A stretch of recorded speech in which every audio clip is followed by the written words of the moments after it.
Shocking accusations about Alcaraz that change his next match. The 2025 US Open is living moments of maximum tension after Arthur Rinderknech, the next rival of the world number 2, launched a defiant message that has spread across the circuit. The Frenchman assured that he will not be intimidated by the Mercian, even recalling that he has already defeated big figures from the world's top ranks. His words come just before facing an unstoppable Alcaraz, who has not dropped a single set in the tournament. The clash promises to be electrifying. In the world of tennis, pre-match statements are usually measured, diplomatic, and often repetitive, but what Arthur Rinderknech has said makes a difference. The Frenchman, who comes from defeating his compatriot Benjamin Bonzi, expressed that he is not afraid of facing the best and that he has already done so with players of the stature of Zverev. That statement changes the usual narrative and places him at the center of media attention. This is not just another match, but a personal challenge. Carlos Alcaraz, for his part, arrives at the showdown with impressive Grand Slam statistics. He has not lost a single set in his first 3 matches at the 2025 US Open, showing clear superiority that cements him as one of the main favorites for the title. The Spaniard is going through a year of the highest level, where each shot seems to confirm his evolution toward a tennis maturity that surprises even his critics. That strength increases the difficulty of the challenge for his next opponent. However, Rinderknech does not appear intimidated by those numbers. In his own words, he has faced top 3 players in recent major tournaments, and he sees it as invaluable training. Although he admits he cannot feel like the favorite against Carlos, that experience gives him the necessary confidence to believe in his chances. His message points more toward demonstrating character than predicting an inevitable result, a detail many fans have interpreted as genuine courage. Another key point is the head-to-head history between both players. So far, Alcaraz has won all 3 direct encounters they have had, including the most recent one at Queen's, where the scoreboard favored the Spaniard 7-5, 6-4. Despite those defeats, the Frenchman claims to have bothered him a little on court, something that serves as emotional fuel to try to cause an upset in New York. That detail reveals he is not focusing on failures, but on opportunities. Tennis is not only physical, it is also psychological. Publicly declaring that he will not be intimidated can be part of a mental strategy, both to convince himself and to send a message to his rival. In this sense, the interview Rinderknech gave to L'Équipe has a double effect. It strengthens his own confidence and, at the same time, seeks to project an image of solidity in front of an opponent who commands respect. Language matters as much as the serve. What is most striking is that, despite the bravery of his words, Rinderknech does not lose perspective. He acknowledges that Carlos and Jannik Sinner are, today, the 2 best in the world and that facing them is almost like trying to climb a wall. That sincerity adds credibility, since he does not promise miracles, but effort. He says he will give everything on court, and that connects with the essence of sport, competing without fear, even if logic points to an unfavorable result. The context of the 2025 US Open makes these statements even more intense. We are in the round of 16, a stage where pressure increases and opponents become increasingly demanding. For Alcaraz, each match means one more step toward his goal of conquering another Grand Slam, but also the need to maintain absolute concentration. Any excessive confidence can be exploited by rivals hungry for glory, as is the case with the Frenchman. Mental tension is as important as physical performance. Arthur Rinderknech has been characterized by his gritty style and by not giving up in tough moments. His statement that he will not be intimidated is not just an empty phrase, but a reflection of his way of competing. Having previously defeated figures like Zverev gives real backing to his words. He is not speaking from theory, but from the experience of having surprised world-class players in high-pressure scenarios. That makes him a much more dangerous opponent than statistics reflect. On Alcaraz's side, his ability to adapt is one of the factors that most concern his rivals. It doesn't matter if he starts at a disadvantage or faces an uncomfortable style, he always finds a way to come through. This tournament has been an example of his dominance. Not only has he won his matches, but he has done so with authority. Against a determined Rinderknech, the Mercian will need to maintain that consistency and not give up spaces that could change the rhythm of the match. The rivalry between the two, although clearly favorable to Carlos, has become an interesting clash of styles. Alcaraz combines power with creativity, while Rinderknech bets on a more direct and aggressive game, trying to break the rival's control with constant attacks. This difference ensures the match will be intense, with long points in situations where mentality will be key. The Frenchman knows he needs to take risks, and that can make the spectacle more vibrant. Beyond the final result, the impact of these statements lies in what they generate outside the court.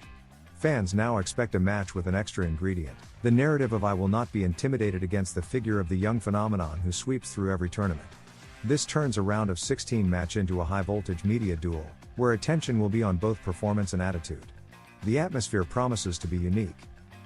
Finally, these words also send a message to other players in the circuit. Rinderknech shows that not everyone comes resigned to face the best, but that some see it as an opportunity to challenge their own limits. That competitive mentality enriches tennis, showing that even against almost unbeatable figures, there is always room for surprise. And although logic favors Alcaraz, the Frenchman has already won an important ground, the confidence of someone who believes in himself. Madness erupts at the US Open, and it's not Alcaraz, Sinner, Djokovic or Sabalenka. The last Grand Slam of the season is also the most media-driven and the one that generates the most revenue. The US Open is probably the most media-heavy Grand Slam, where what happens around tennis also plays an important role. Thousands of people gather around Flushing Meadows, in New York City, to enjoy an atmosphere whose common thread is the main racket sport, but which goes far beyond it. Actors, actresses, stars from other sports, faces from American showbiz, surprising fans. All of them show up during the tournament, which fills with events around it. Among the many things happening alongside the US Open is a drink that is revolutionizing the American Grand Slam, the Honey Deuce. It is the official cocktail of the US Open, which mixes lemonade, raspberry liqueur from the Chambord brand, Grey Goose vodka, and is decorated with 3 honeydew melon balls, emulating 3 tennis balls. A drink created in 2006 by Nick Maudon that is currently one of the tournament's great successes. Moreover, as if it were a festival, the drink is served in a commemorative plastic cup of the US Open, which on the front shows the logo and the year of the tournament, and on the back the names of several of its past champions. Many famous faces go to watch tennis and are captured by photographers with a honey deuce in hand, giving the drink huge virality when Serena Williams tried it and posted it on social media. It should be remembered that the 2025 edition of the US Open is breaking a historic record in prize money, as it will award a check of $5 million, about 4.3 million euros, to each individual male and female winner. The United States Tennis Association, USTA, once again offers the largest purse in tennis history, surpassing the $75 million of 2024 to reach $90 million. A good part of why the US Open can afford these prizes is thanks to the Honey Deuce, since it is a huge source of income for the last Grand Slam of the season, generating millions of dollars every year. In 2024, during the US Open, 556,000 cocktails were sold at a price of $23 each, generating nearly $13 million in revenue. This increased the profits obtained the previous year, when almost $10 million was made from Honey Deuce sales, although the drink then cost $1 less. Alcaraz and his feelings in New York. I'm getting more comfortable. Carlos Alcaraz wrote his name among the top 16 of the US Open without dropping sets so far in the tournament. After overcoming Luciano Darderi, his most recent hurdle, he analyzed the path he has been taking. Alcaraz analyzes the path taken in the first rounds of the 2025 US Open. Carlos Alcaraz finds himself halfway along the road to glory at the US Open. In his third round match, and despite experiencing some knee pain that led him to request medical attention in the second set, he managed to seal a win without major troubles over Luciano Darderi. Now, Arthur Rinderknech awaits him in the round of 16. So far in the year's fourth major, the Mercian has not lost a set. Thus, for the second time in his career he has managed to reach this stage that way, something he had only achieved before also in New York, back in 2022. That run ended with him lifting the trophy in the final photo. Based on the sensations he has been accumulating, Carlitos allows himself to dream of repeating that outcome. That being said, with the toughest stretch still ahead, where the paths narrow and everything becomes more complicated, the world number 2 looks in good form. With the disposition to keep sticking to the work he is doing with his team to continue reinforcing the positive feelings he finds in New York. He made this clear when speaking to the press after adding another victory that brings him closer to the place where he wants to be. The planning he does with his team before each tournament. Obviously before each tournament, in training we set goals for what we want to then do in matches. We try certain things to feel as comfortable as possible, so that later in the match it comes out naturally. That implies having clear objectives before playing, knowing what we have to do, publish the ATP's official site. It depends on each rival, it's one way or another, but we try to focus as much as possible on ourselves.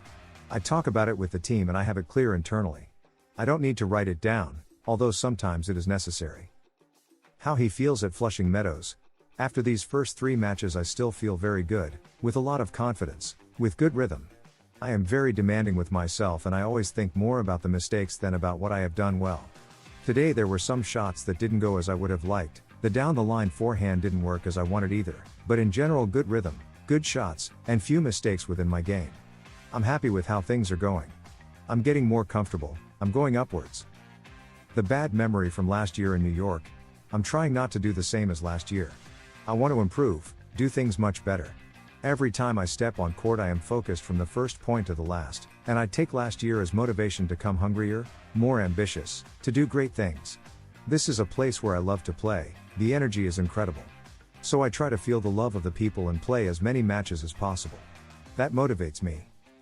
About Arthur Rinderknech, his next rival, he is very aggressive, with a great serve and he comes up to the net a lot.